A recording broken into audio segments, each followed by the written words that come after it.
Hello, BookTube. We're going to continue with the library tour of Darkest Mordor. I don't know if we will ever stop.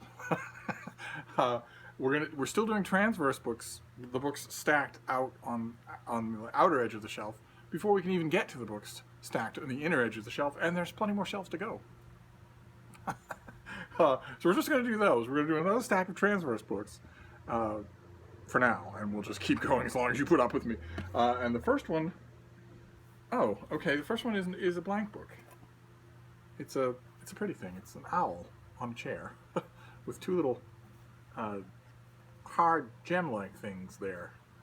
It's just a lined little book journal. No idea what I would use it for. I use my phone for all that sort of thing now. I use my phone for everything. The next one. Okay, it looks like we have a lot of fiction to go through today. Not a lot, because the stack's not very big, but more fiction from me than you're used to. This is great, though. This is a great novel. It's The Indian Clerk by David Levitt. And it's the story of, well, let me read you. On a January morning in 1913, G.H. Hardy, eccentric, charismatic, and at 37 already considered one of the greatest British mathematicians of his age, receives in a mail a mysterious envelope covered in Indian stamps. Inside, he finds a rambling letter from a self-professed mathematical genius who claims to be on the brink of solving the most important unsolved mathematical problem of all time. Some of his Cambridge colleagues dismiss the letter as a hoax, but Hardy is convinced the Indian clerk who wrote it deserves to be taken seriously. And he schemes to bring the Indian clerk to England. And it's based on a true story, and it's an amazing book. Probably my favorite David Levitt novel. Just so enveloping. I highly recommend it. Next one is something we've seen on this channel before. I also highly recommend it. It is a significantly lower order of literary quality, but it's a hoot of a read. It's The Memoirs of an Invisible Man by H.F. Saint, in which an ordinary man, just an ordinary guy, is hoping to impress a pretty girl, and goes to cover a seemingly routine event at a scientific institute. And only what the scientists are working on is undisclosed, and it explodes, of course, as things do at scientific institutes. And when he wakes up, he's invisible. And the book is entirely about the first 2/3 of the book, before it becomes a kind of a crime chase thing, which is also well done. But the first 2/3 of the book are about what you would do if you became invisible, and if you knew that the government would want you in custody if they knew you were alive. If you knew that you had to stay, if you were invisible but you had to stay hidden, you couldn't go to your doctor and make headlines, what would you do? How could you even drive your car? How could you get back into your apartment? How could you shop for food? It's just tremendous. It is an absolute page turner. The next one, also a page turner, also with an Indian theme. This is an enormous book by Vikram Chandra called Sacred Games. I have this UK paperback, but if I found this in a big hardcover tomorrow, I would get it. It's extremely good. It's got a cast of thousands. It's also got a fantastic opening scene. But it comes down to a battle of wills between one Bombay gangster who's incredibly charismatic and one Bombay police detective who's also charismatic, and the lines that are drawn between them, and it's a masterful performance, just masterful. I again highly recommend it. Then the next one isn't fiction.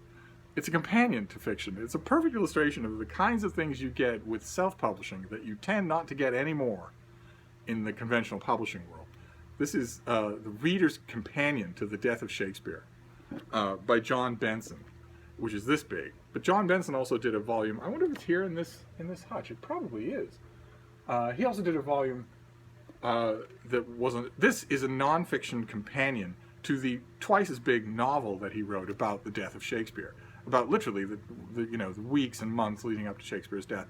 This is the nonfiction companion in which he gives you his research in narrative form, in which he tells you about what we actually know and what we can infer, whereas his novel does all of the heavy lifting of imagination.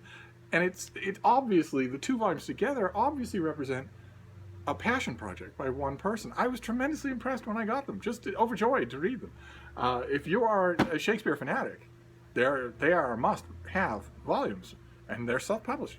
But honestly, when you think about it, you know, a 300-page reader's companion that's narrative nonfiction, a history of the death of Shakespeare, plus a 600-page novel of the death of Shakespeare, what publisher would touch such a thing? They wouldn't. They would, the more serious publishers might say, okay, well, we'll take the nonfiction volume, and you can just flesh it out a little. Or some of them might say, well, we'll take the novel, but you can maybe have 2 pages as an author's note about the history, but you can't have a whole book. So good on self-publishing.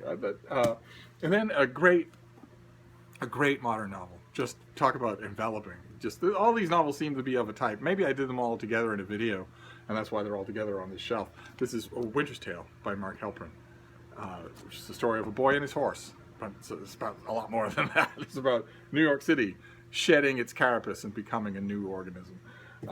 And then the last thing is something one of you gave me. I praised this old Barnes & Noble remainder edition of Moby Dick on my channel, and I held up the volume that I had, which is falling apart. You can't read the spine anymore. It's all dog-eared. And this, somebody went and found me a new copy, because you never see these in bookstores, or I never have. So that was very, very nice. Whoever you are, if you're watching, I'm still appreciative. And that is it. That is the last. It looks like that's that is the last of the transverse books on this shelf. So next time around, we will start in on the shelf itself. Oh, but since she's right next to me, let me go bend down and give you your shot of incredible cute for the day. Who's that? Huh? Who's that?